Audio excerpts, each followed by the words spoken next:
Ναι, γεια σου Πάστορε. Εχθές είδα ένα live που έκανε στη Γερμανία.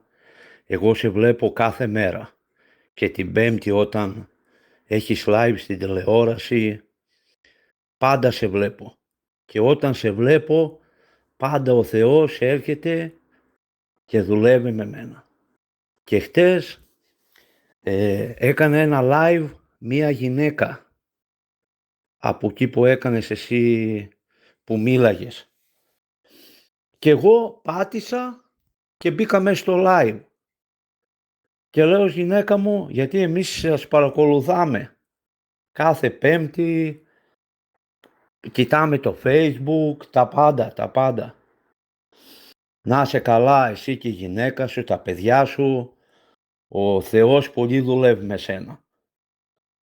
Να είστε καλά. Και όταν εσύ έκανες προσευχή και λες ντουχ να ντουσάτα, τότε κάτι έγινε μέσα στην κοιλιά μου και άρχισα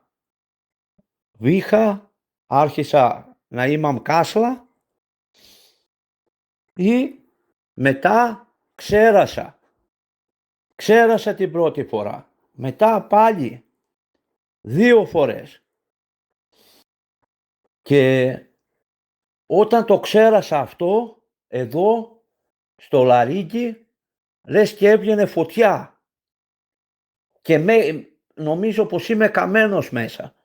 Δηλαδή αυτό που ξέρασα μπέσε ντουχ. Εγώ έτσι το καταλαβαίνω. Να είσαι καλά, όποτε βλέπω εσένα και εγώ και η γυναίκα μου και ακόμα στο λαρύγγι μου έχω λες και με έκαψε κάτι. Λες και βγήκε φωτιά από μέσα μου. Σε όποιον θα το πω δεν θα το πιστεύω. Μόνο εσύ θα το πιστεύεις γιατί είσαι πάστορας και καταλαβαίνεις από αυτά τα πράγματα. Και εγώ νομίζω πως αυτό ήταν ντουχ που ήταν, γιατί εγώ από τότε που ήρθα εδώ Γερμανία, εμείς μένουμε Γερμανία. Εδώ είχε πολύ στρες, δουλειά, είναι άλλη ζωή. Και εγώ με αυτό χάλασα την ψυχή μου μέσα. Και πιστεύω πως αυτό το κακό που είχα μέσα μου, εχθές το έβγαλε ο Θεός από μένα.